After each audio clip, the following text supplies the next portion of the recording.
Magandang buhay mga ka-agri. Tayo po ngayon ay mag-a-administer ng ivermectin. Magpupurga po tayo sa bagong anak na tupa. Ito yung timing, medyo namatayan nga po siya. Ang ratio po nito ay sa mga ibang hayop ay 1 ml per 50 kilo. So same din lang naman yan sa ibang mga hayop. Magandang buhay, tuloy-tuloy na po tayo. Sasamantalahin ko po yung pagkakataon na magpapakain po ako. At yun, ang aking mga pupurgahin, isa-isa lang. Titingnan ko kung siguro isang video, ang pagpupurga niya po ay tinuturok lang dun sa sa mga bahagi na maluag yung balat, sa batok, sa mga gilid ng hita. Pili na lang po kayo. Ito po ay hindi intramuscular, under the skin lang, Hindi po siya tinuturok sa laman, sa lang po. So kukuha lang po ako dito gamit yung maliit lang para hindi masaktan. Medyo maamos dito sa bundok. So, simulan na po natin. Ang pagtuturok po nito ay same din lang sa principle nung iron. Pinuputulan po itong dulo para hindi sagad ang pagtuturok masyado. Basta nakalubog sa balat, ayos na po yun. So ngayon po ay kukuha ako ng in-estimate ko na lang 1 ml. So kukuha lang ako ng mga siguro 0.3, sabihin na nating lang yan, yung mga 30 kilo, sabihin na natin ganun. Pero estimate lang po yon. Siguro baka makapurga ako ng 2. Nasa 0.3 ang kukunin natin. Yan, 0.3. May bubbles pa yan, kaya anuhin natin ng 0.4.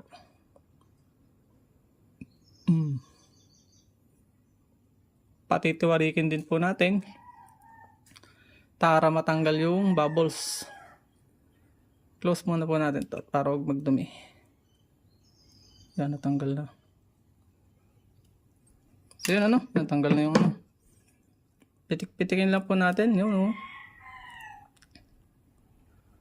At yun 0.3. So lumabas ng konti. Hindi naman masama yan. Basta mahalaga, mapatay natin yung mga lahat ng parasite po patay dito sa ivermectin. Kaya magandang gamitin po ito. Recommended to ng mga animal racer na iba't ibang uri ng animals. At siya ipagagandahin ko ng katawan at baka mag-dispose muna po ako ng tupa sa ngayon. Dahil masyado nang nagasgas yung lupa namin. Kailangan pala 5 hektarya. So yan, sasamantalahin ko na pong busy sila. Yan na may pagnahawakan sa batok, hindi napapalag. Pupurga. Up.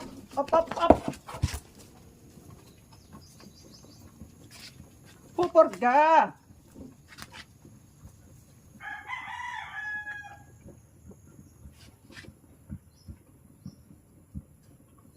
Hanap lang tayo ng maluag.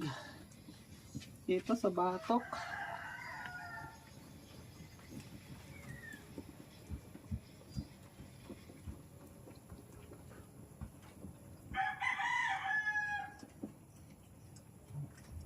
Yun, ganun lang.